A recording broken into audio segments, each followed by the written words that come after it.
In the pulsing heart of Chicago's Grant Park, where skyscrapers cast long shadows and the wind hums with ambition, two young brothers, Ethan and Eli, sit on a weathered bench, splitting a single apple with a pocket knife.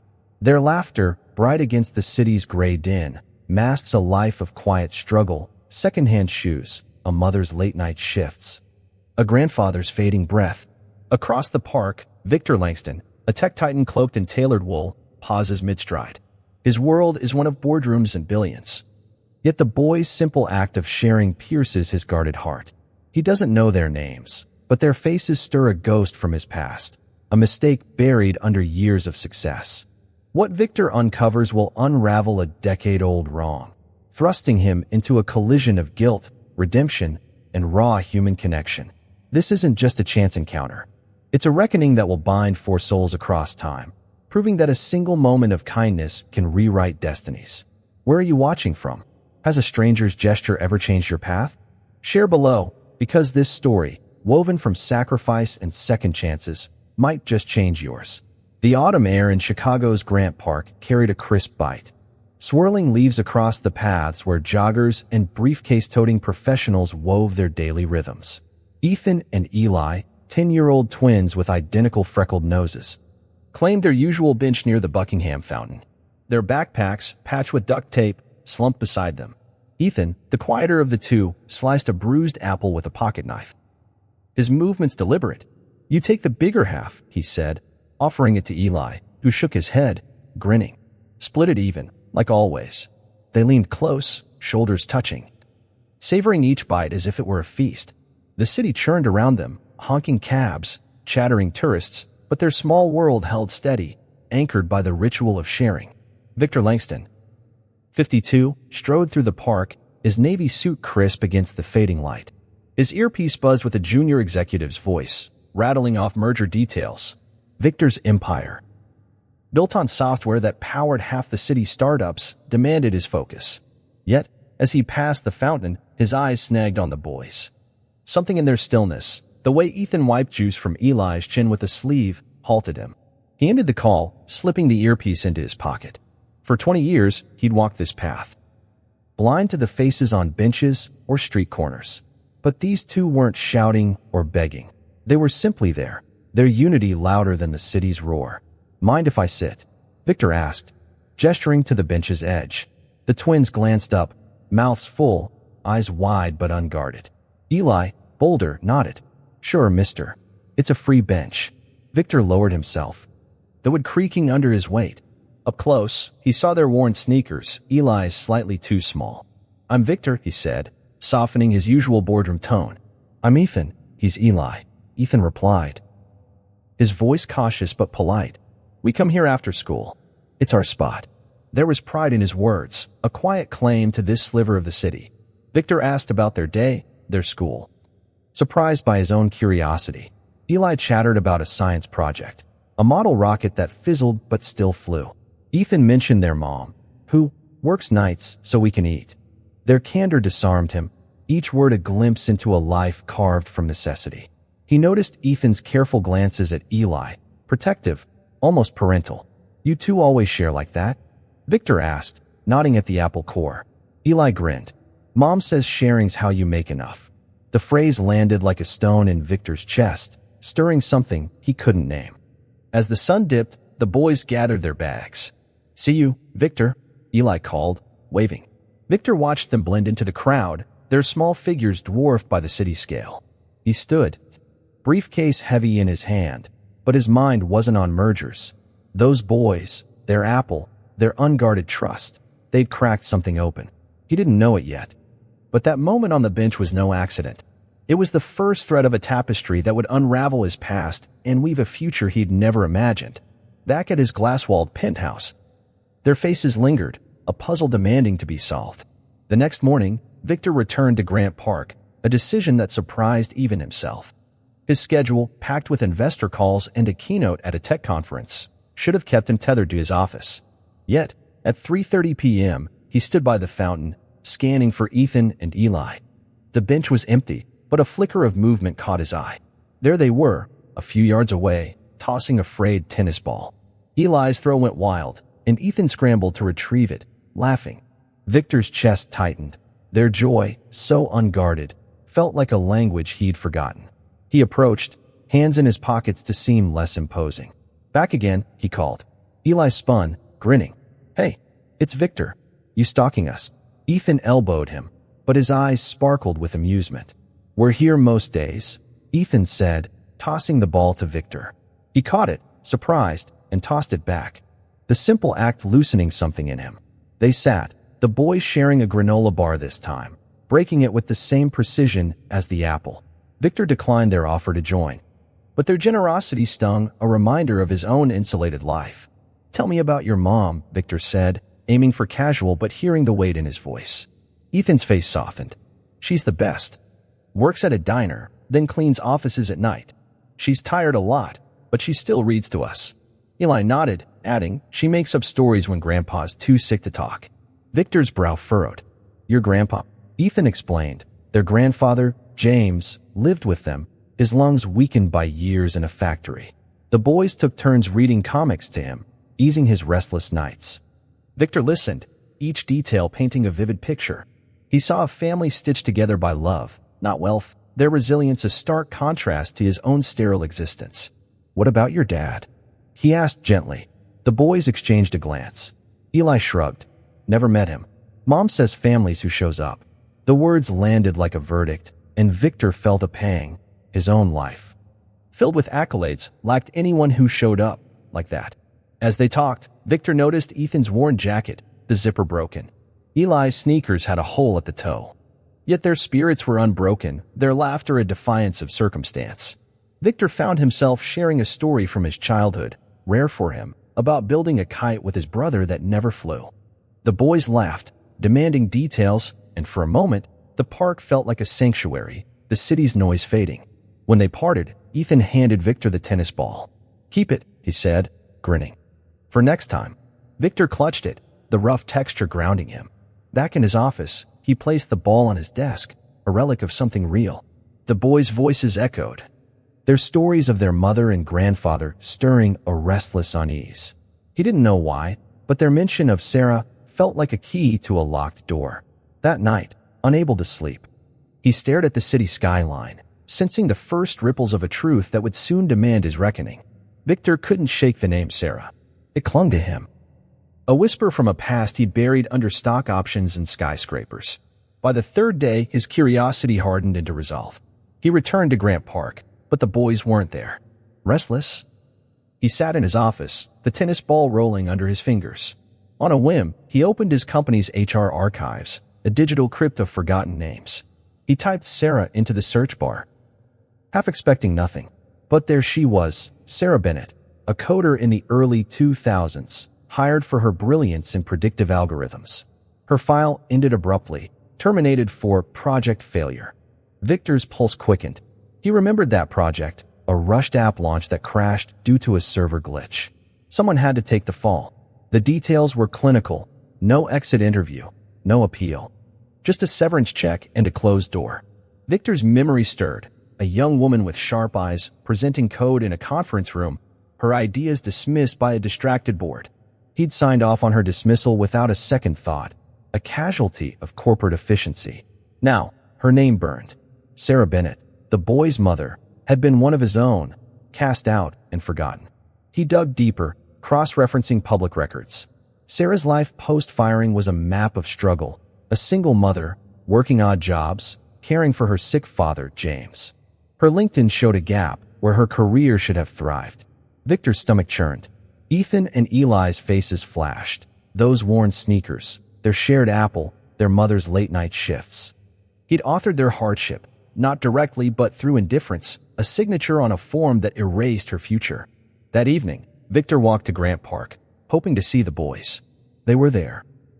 Sketching on a notepad, Ethan guiding Eli's hand to draw a rocket. "Victor," Eli called, waving. Victor forced a smile, his guilt a weight in his chest. He sat, listening as they described their day, a math test, a library trip. But his mind was elsewhere, piecing together Sarah's story. "Your mom ever talk about her old jobs?" he asked, voice low. Ethan shrugged. "She said she used to make computer stuff, but it didn't work out." Now she's happy with us." The simplicity of Ethan's words cut deeper than any accusation. Victor saw Sarah's life in stark relief, a woman who'd traded dreams for survival, yet taught her sons to share, to love, to endure. He excused himself early, claiming a meeting. But the truth was he couldn't face their trust. Back in his penthouse, he opened Sarah's file again, her ID photo staring back, young, determined, unaware of the betrayal awaiting her. He imagined her now, older, worn by years of toil, yet raising boys who shone with hope. Victor's world, his wealth, his power felt hollow against this truth. He'd built an empire on decisions like Sarah's dismissal, each one a ripple that drowned someone's dreams. Ethan and Eli weren't just boys on a bench. They were the living echo of his failure. As the Chicago skyline glittered, Victor knew he couldn't stay silent. The question wasn't whether to act, but how to face a woman whose life he'd unknowingly shattered. Victor's penthouse, with its floor-to-ceiling windows and minimalist steel, had always been his fortress. But tonight, it felt like a cage. Sarah Bennett's file lay open on his desk, her photo a silent accusation. Ethan and Eli's laughter echoed in his mind, each giggle a reminder of the life he'd derailed. He paced, the Chicago skyline mocking his unrest. Sleep was impossible. Every closed eye brought their faces, Ethan's careful knife, Eli's crooked grin, Sarah's invisible labor. Victor, who'd faced down hostile takeovers without flinching, was unraveling under the weight of his own conscience. He returned to Grant Park daily, seeking the boys not for answers but for absolution. They greeted him with ease, sharing stories of their grandfather's old factory tales or their mother's diner pranks. Victor listened, each word a lash. He wanted to confess, to spill the truth about Sarah's firing. But their trust stopped him. How could he explain that their mother's struggles, those late nights, those worn shoes, bore his signature? Instead, he asked more about Sarah, piecing together her strength. "She's like a superhero," Eli said, describing how she fixed their sink with a wrench. Victor nodded, his throat tight. At night, he researched Sarah's life. A self-imposed penance. He found a local news clip, Sarah volunteering at a food bank, her smile weary but warm. Another record showed her father, James, hospitalized for lung issues. The bills piling up. Victor's wealth could erase those debts in a keystroke, but money felt like a coward's way out. He needed to face her, to own his mistake, not by her silence. Yet the thought of standing before Sarah, her eyes sharp with recognition, paralyzed him. One afternoon, the boys weren't at the park. Victor waited, the bench cold under his palms. Panic crept in. Had they moved? Had Sarah sensed something?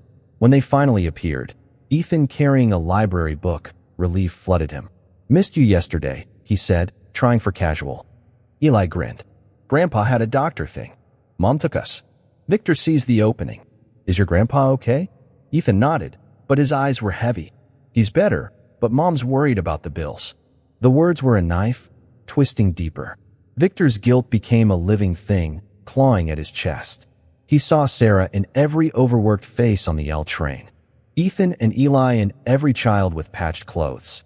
His empire, built on efficiency, had crushed people like them without a backward glance. He couldn't undo the past, but he could act now. He began researching discreetly, scholarships for Sarah, clinics for James, ways to restore what he'd taken. But action wasn't enough. He needed to face her, to speak the truth, even if it cost him the boy's trust. By week's end, Victor stood in his office, the tennis ball in his hand. He'd built a life avoiding messes, but this one demanded his presence. Sarah deserved more than his money. She deserved his accountability. As the city hummed below, he resolved to find her, to look into her eyes and admit his failure. The boy's apple, their shared bench, had become his mirror, and he could no longer look away. Victor's resolve hardened into action, but he moved in shadows, wary of tainting his intentions with pride. Sarah's life, he knew, wasn't a ledger to be balanced with cash. Yet he couldn't stand idle. He started with James, her father, whose medical bills loomed like a storm. Through a trusted contact, Victor arranged for a charity grant to cover James's treatments at a top Chicago clinic. The paperwork was anonymous, untraceable to him. Next, he found Sarah's community college records. She'd enrolled in night classes, chasing a computer science degree between diner shifts. Victor funded a scholarship through a local nonprofit, ensuring it reached her without his name attached. He didn't stop there. Ethan and Eli's school, a crumbling public building, lacked STEM resources. Victor's foundation quietly donated laptops and a coding lab, framing it as a citywide initiative. Each step felt like a brick laid toward amends, but it wasn't enough. He needed to see the boys, to ground his efforts in their reality. At Grant Park, he joined them, bringing hot cocoa one chilly afternoon. "Thought you might like these," he said, offering the cups. Ethan hesitated, his eyes sharp. "Mom says kindness isn't bought." Victor nodded, stung but respectful, setting the cups aside. Their conversations deepened. Eli shared his dream of building a robot. Ethan confessed he read astronomy books to escape. Victor listened, their hopes fueling his quiet mission. He researched housing programs, finding a subsidized apartment closer to Sarah's college, and pulled strings to prioritize her application. He told himself it was justice, not charity, but doubt not. Was he helping for them, or to ease his own guilt? The question kept him awake, his penthouse colder each night. One evening, Victor lingered at the park after the boys left, watching the fountain's spray catch the sunset. A woman passed, her diner uniform stained, her gait heavy. He didn't see her face, but her solitude mirrored Sarah's. He imagined her carrying the weight of his decision, a rushed signature that stole her career, her dreams. The thought drove him to act bolder. He contacted a former colleague, now at a tech nonprofit, and pitched a retraining program for women like Sarah. Victor pledged funding, insisting it include mentorship, not just money. Back at the bench, the boys noticed his distraction. "You okay, Victor?" Eli asked, tossing the tennis ball. Victor caught it, forcing a smile. "Just thinking about family." Ethan tilted his head.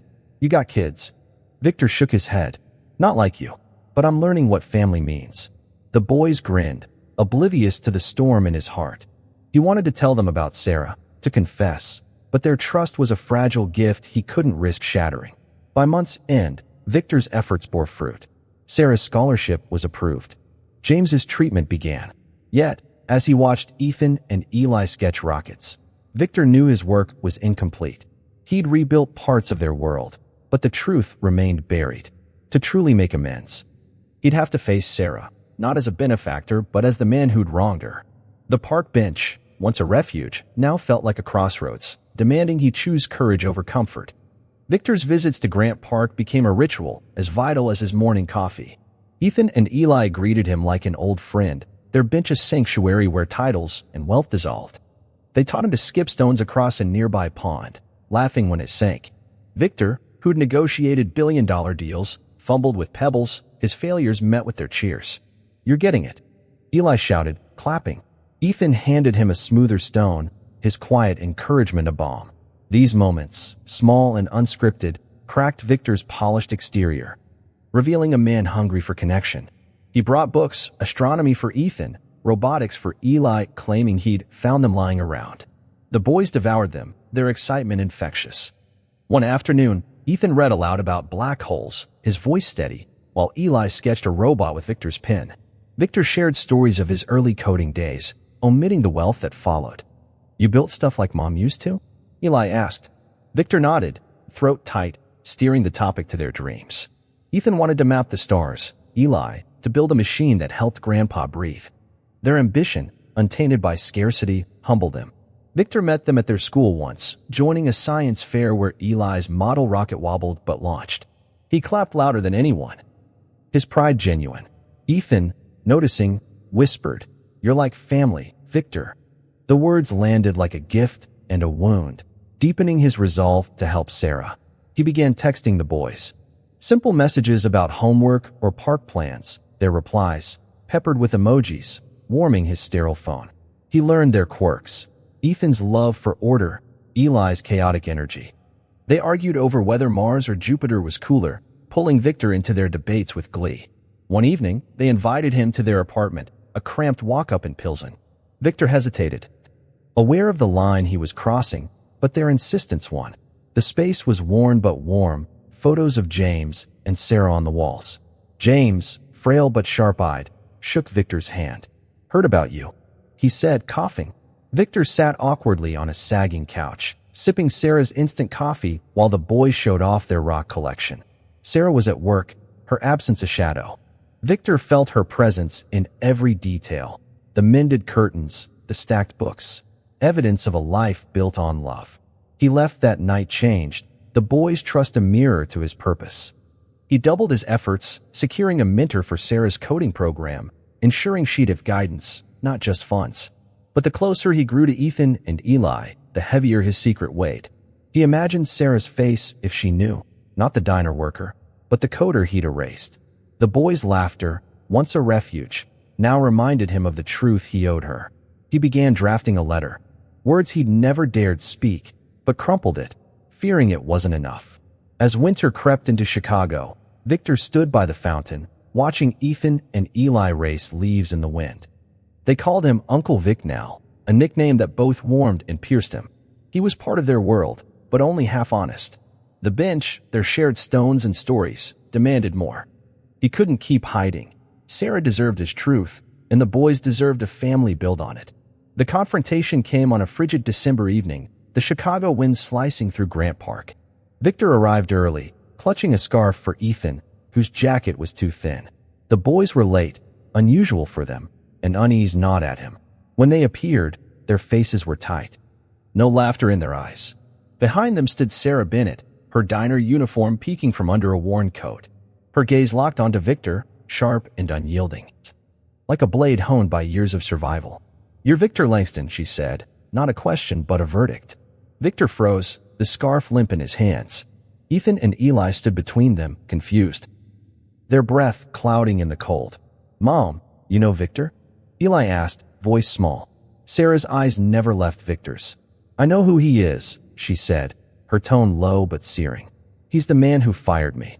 The words landed like a thunderclap, stripping away the warmth of their park meetings. Victor's mouth dried. The truth he dreaded was here, raw and unforgiving. She stepped closer, her voice steady but laced with pain. 10 years ago, you signed a paper that ended my career. A glitch I didn't cause, a project you barely glanced at. I was 23, pregnant. And you left me with nothing. Victor felt the boys' eyes on him, their trust fraying. "Sarah, he started, but she cut him off. "You don't get to explain yet. I found your name on the scholarship papers. You think money fixes what you broke." Her anger wasn't loud, but it was deep, carved from a decade of carrying her family alone. Ethan gripped Eli's sleeve, his voice trembling. "Is that true, Victor?" The question was a knife, twisting in Victor's chest. He nodded, unable to lie. "It's true. I didn't know you then, Sarah. I didn't see you." His voice cracked, the weight of his ignorance laid bare. Sarah's eyes glistened, not with tears but with fury. "You saw numbers, not people. I rebuilt my life, raised my boys, kept my father alive. What do you know about that?" Victor stood, exposed, the park's vastness shrinking to this moment. "I know I failed you," he said, voice raw. "I saw Ethan and Eli. Saw you in them, and it broke me. I've been trying to fix it, but I should have faced you first." Sarah's jaw tightened, her silence louder than the city. Eli whispered, "You hurt Mom." Victor knelt, meeting their eyes. "I did, and I'm sorry. I want to make it right, if you'll let me." Sarah turned away, her shoulders rigid. "You don't get to decide what's right," she said. "Not after all this time." She took the boys' hands, leading them away. Ethan looked back, his face a mix of betrayal and hope. Victor stood alone, the scarf falling to the bench. The confrontation wasn't closure, it was a wound reopened, demanding more than apologies. He'd faced Sarah, but her pain, the boy's confusion, was a mirror he couldn't escape. As the fountain hissed behind him, Victor knew this wasn't the end, just the beginning of a harder fight to earn their forgiveness. The days after the confrontation were a blur of silence. Victor stopped going to Grant Park, the bench now a ghost of what it had been. Ethan and Eli's absence was a void, their laughter replaced by Sarah's words. "You don't get to decide what's right." He worked mechanically, his office a sterile echo of his regret. But Sarah's face, her righteous anger, refused to fade. Victor knew he couldn't retreat. He'd faced her truth. And now he had to earn her trust, not demand it. He wrote to her, a handwritten letter, no corporate letterhead. "Sarah, I was wrong. I stole your future, and no money can undo that. I want to listen. To help on your terms. Tell me how." He left it at her diner, no expectation of reply. Days passed, then a week. Then, a text. "Meet me at the community center. 7 p.m. Bring nothing." Victor's heart raced. It wasn't forgiveness, but it was a door. The center, a squat building in Pilsen, buzzed with evening classes. Sarah stood by a bulletin board, her arms crossed. "You're here," she said, her tone guarded but not hostile. Victor nodded, hands empty as promised. "I'm listening." Sarah studied him, then spoke. "I don't want your pity. I want you to understand. My boys trust you, and that scares me. Prove you're not just fixing your guilt." Her words were a challenge, but her eyes held a flicker of possibility. They talked for hours, first at the center, then a nearby coffee shop. Sarah shared her story, not just the firing, but the years that followed, the shame of losing her job, the fear when she learned she was pregnant, the nights spent studying while James coughed. Victor listened, absorbing her strength, her pain. He shared his own truth, a life of success built on ignoring people like her. A loneliness masked by power. "I saw Ethan and Eli," he said, "and I saw what I'd missed." Sarah didn't soften immediately, but she agreed to meet again. Victor joined her tech retraining program.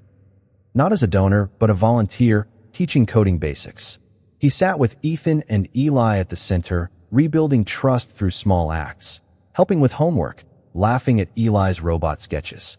Sarah watched, her wariness easing. One night, she invited him to dinner. James, stronger now, teased Victor about his terrible stone skipping. Ethan read a poem, Eli told a joke. And Sarah smiled, a real smile, not forced. Together, they launched a community tech hub, Sarah leading, Victor supporting. It wasn't just funding, it was partnership built on mutual respect. At the opening, Sarah spoke. "This is for everyone who was told they weren't enough." Victor clapped, her words a testament to her resilience, not his redemption. Ethan and Eli hugged him. Their trust restored, not through grand gestures but through presence. By spring, the wounds had scarred over, not gone but healed. Sarah forgave Victor, not because he deserved it, but because she chose to. They stood together, a family forged in truth, their collaboration a beacon for others. The center hummed with possibility. A reminder that forgiveness isn't erasure, it's a bridge built on accountability. Victor's penthouse, once a symbol of triumph, now felt like a museum of a life he no longer recognized. The sleek furniture, the Hudson view, none of it held meaning. Ethan, Eli, Sarah, and James had rewritten his measure of wealth. He spent less time in boardrooms, more at the community center, where Sarah's tech hub thrived. Teaching kids to code, watching Ethan debug a program with fierce focus, or hearing Eli's wild ideas for AI pets, Victor felt alive in ways his billions never allowed. His transformation wasn't loud, no press releases, no viral posts, but it was profound, etched in quiet moments. He kept a drawing from Eli on his desk, Uncle Vic, as a superhero, Cape Crooked. Holding a laptop, it outshone every award in his office. At night, he'd trace its lines, remembering Eli's grin as he handed it over. Victor's old life, meetings, mergers, sterile dinners, felt like a stranger's. He'd once thought peace was control, absence of chaos. Now, he saw it was presence. Sarah's laugh, Ethan's shy pride, James's stories of old Chicago. These were his anchors, not his stock portfolio. One afternoon, Victor joined the boys at a planetarium, a treat for Ethan's birthday. Ethan stared at the star map, eyes wide, while Eli whispered, "Think we'll ever go up there?" Victor, who'd once funded a space startup, said, "You will. I'll make sure." It wasn't a promise of money but of belief, a vow to be there. Later, Sarah pulled him aside. "You've changed," she said, her voice soft. "I didn't think you could." Victor nodded, unable to speak. Her words were his absolution. His transformation showed in small acts. Learning to cook for James's Sunday dinners, mending Eli's backpack with clumsy stitches, saving Sarah's notes, scribbled on napkins, about her students. He stopped chasing deals to chase moments. Racing Ethan in the park, debating Mars with Eli, listening to James's factory tales. His colleagues noticed, whispering about his distraction. Victor didn't care. Their metrics no longer defined him. He'd traded importance for belonging, a currency richer than gold. Yet, doubts lingered. Was he enough for this family he'd chosen? One night, at Sarah's apartment, Ethan read a poem about stars, his voice steady. Eli leaned against Victor, sleepy. James coughed, then smiled. Sarah caught Victor's eye, her nod a silent, "You're here." The moment was his answer. He wasn't perfect, but he was present, and that was enough. His old self, the one who'd signed Sarah's dismissal, wouldn't recognize this man, surrounded by laughter. Not contracts. Victor's heart, once a vault, now overflowed. He saw Sarah strengthen her sons, James's resilience in their humor. They taught him that family isn't owned, it's built. Brick by brick, through time and truth. As he left that night, Ethan slipped him a pebble from their pond games. For luck, he said. Victor clutched it, the city's glow softer now. He wasn't the man who'd walked into Grant Park months ago. He was Victor, Uncle Vic, a man who'd found home not in a penthouse, but in the people who chose him back. Summer draped Chicago in golden light, the city alive with festival hums and lakefront breezes. On a Pilsen rooftop, Victor, Sarah, Ethan, and Eli gathered, a patchwork family bound by choice. The roof, adorned with string lights and a rickety table, held a spread of pizza, soda, and James's homemade cookies. Ethan, now 11, arranged napkins with precision, while Eli, legs stronger from therapy, raced to grab extra chairs. Sarah laughed, her coding textbook forgotten for the night. Victor, in a rare jeans and sweater look, helped James settle into a seat. The old man's cough softer now, his eyes bright. They ate under a lavender sky, the city's skyline a distant crown. Ethan pointed out constellations, his astronomy book open, while Eli argued that robots could stargaze better. Victor mediated, grinning, his usual gravitas replaced by ease. Sarah shared her latest triumph, a perfect score on her coding exam, her voice free of the weariness Victor once saw. James, sipping soda, teased Victor about his fancy past, sparking laughter. The moment wasn't grand, but it was unshakable, a testament to months of trust rebuilt. Victor looked at them, really looked. Sarah, once a name in a file, was now a leader, her tech hub empowering dozens. Ethan and Eli, no longer just boys on a bench, were his compass, their dreams his North Star. James, whose stories wove their history, was the grandfather Victor never had. This wasn't charity or obligation. It was love, chosen daily through shared meals, honest talks, and forgiven wounds. The rooftop, with its chipped paint and warm lights, was home, more real than his penthouse ever could be. Eli tugged Victor's sleeve. "Tell us about your worst coding fail," he said, eyes mischievous. Victor laughed, recounting a botched app from his 20s that crashed a client server. Sarah chimed in, her own early coding mishaps blending with his. Ethan listened, chin on hand, while James added a tale of fixing factory machines with duct tape. The stories wove them tighter, their voices a chorus against the city's hum. Victor felt it, a belonging that didn't demand perfection, only presence. As the stars emerged, Sarah raised her soda. "To us," she said, her smile fierce. They clinked cans, Ethan's careful, Eli's sloppy. Victor's heart swelled. He'd once thought success was a solitary peak. Now, he knew it was this: laughter, shared burdens, a family forged in truth. The boys ran to the roof's edge, pointing at a shooting star. Sarah joined them, her arm around Ethan. Victor helped James stand, their steps slow but steady, the night wrapping them in possibility. The city pulsed below, but up here, time slowed. Victor saw their future, Sarah graduating, Ethan mapping galaxies, Eli building machines, James cheering them on. He'd be there, not as a savior, but as family, earning his place daily. The rooftop, their laughter, their chosen bond. It was a legacy stronger than any empire. As the lights twinkled, Victor knew this was where he belonged, where they all did. Together, under Chicago's endless sky. This story of Victor, Sarah, Ethan, and Eli isn't just a tale of chance meetings or mended wrongs. It's a mirror to our own lives. It teaches us that true wealth isn't in bank accounts or titles, but in the courage to face our mistakes and the humility to make amends. Victor's journey shows that redemption begins with accountability, not excuses. He didn't just fund Sarah's dreams. He listened, stayed, and chose to be family. Ethan and Eli remind us that kindness, even in scarcity, can spark change, while Sarah's resilience proves that strength grows from love, not ease. Their bond, forged through truth and time, reveals that family isn't born, it's built. Choice by choice, in moments of presence. We all carry mistakes, moments we've hurt others knowingly or not. The lesson is clear: don't hide from them. Face the pain you've caused. Not with grand gestures, but with honest steps. Listening, showing up, rebuilding trust. Like Victor, you may find purpose in the people you choose to stand with, not the power you chase. Sarah's forgiveness, Ethan and Eli's trust, James's warmth, they show that healing is possible when we dare to stay. Now, it's your turn.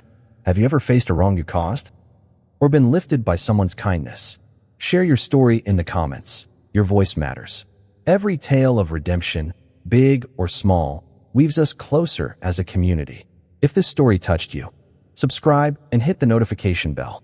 Join us at Levi's Stories, where we craft narratives that remind us what it means to be human. Let's keep building, one story at a time, proving that love, accountability, and chosen family can change the world. What's your story? Tell us below, and let's grow together.